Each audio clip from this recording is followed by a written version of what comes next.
Alright, you guys ready to do some drawing? Today we are going to draw a cobra, kind of like this one. Kind of like that. You like that?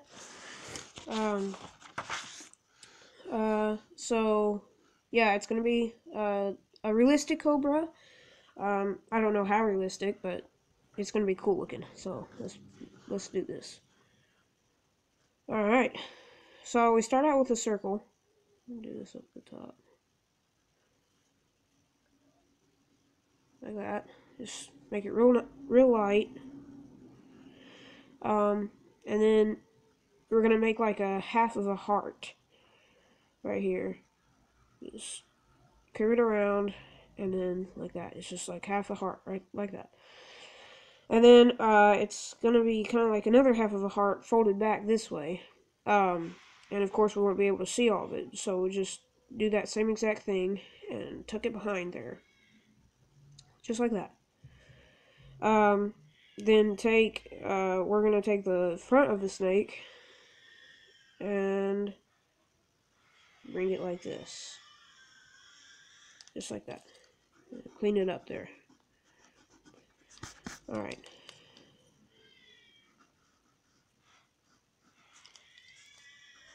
Okay.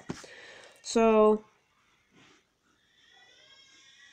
bring that down, just like that. And then, let's get into the details of the face. We'll bring it just like that. We'll get the shape how we want it first. And it doesn't really matter how you get the shape, but just give it a nice defined shape. Preferably not just a circle. And I like giving it a little cheek right there. It looks more realistic to me.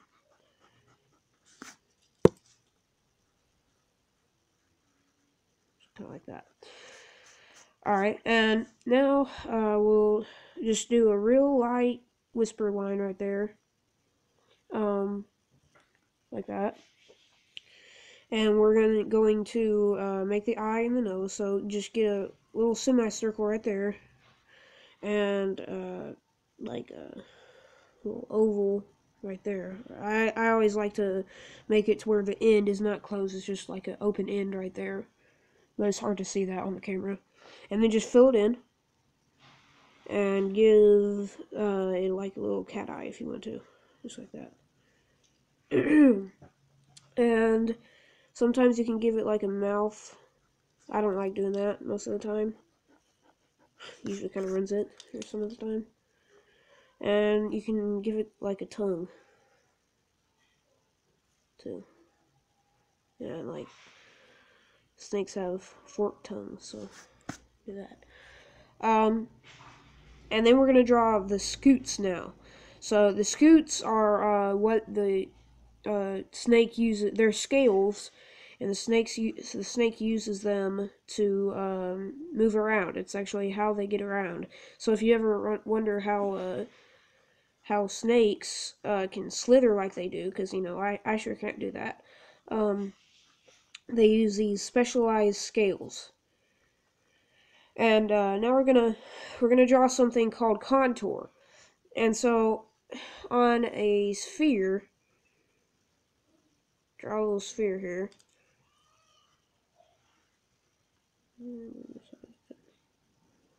On a sphere, a perfectly round sphere, the contours are going to be pretty,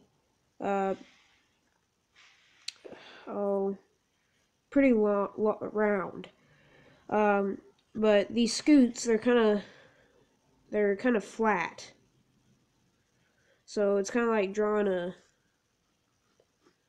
sphere that's a little bit squished. So it's going to be like that. So just do that. Like I said, it's called contour. And just do that all the way down. It doesn't really matter what size the scoots are.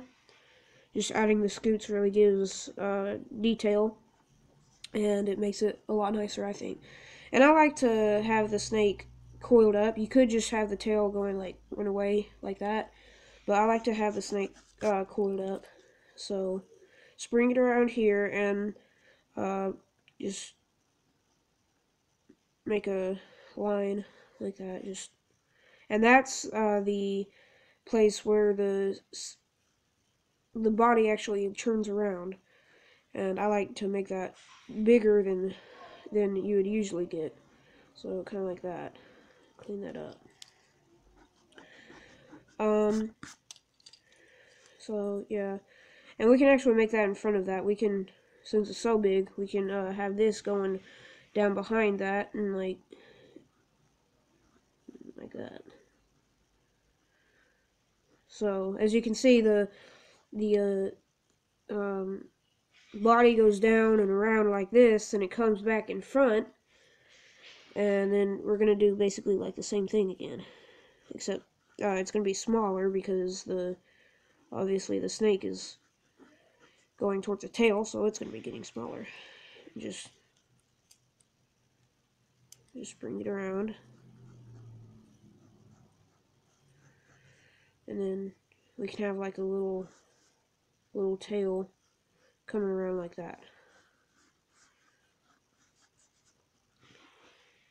And you need to like clean that up because mine's kind of messy. I know that.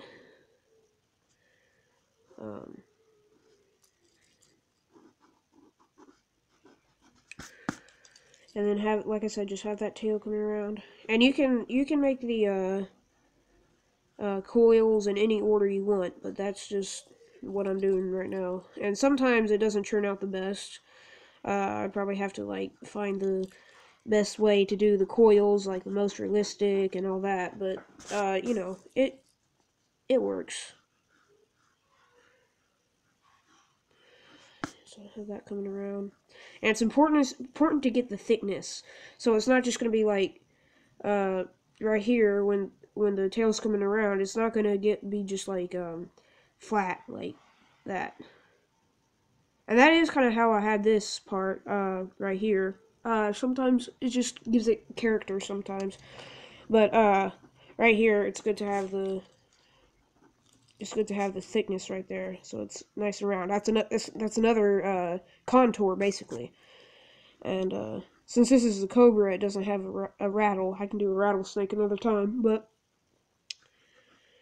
yeah. So if you want to do scales, I always like to do like a little scale right there, and get bigger and bigger as I go around the eye, and then like a really big one right here, and then just keep on going back. And when you do scales, one of the most important things is to have a lot of randomness. So just like a lot of different sizes, and it's almost just like scribbling. Um, but it adds a lot of effect to the Cobra, and you know you could spend a really long time doing that. I don't really have time to do that right now, but yeah. So you could just keep on going down like that, and make sure to add the shadow right there. Add that shadow and under the head like that. That's not perfect, but so that's how you would draw a Cobra. Thanks for watching. If you want to see some more cool drawing videos, and subscribe to my channel. Thanks, guys. See ya.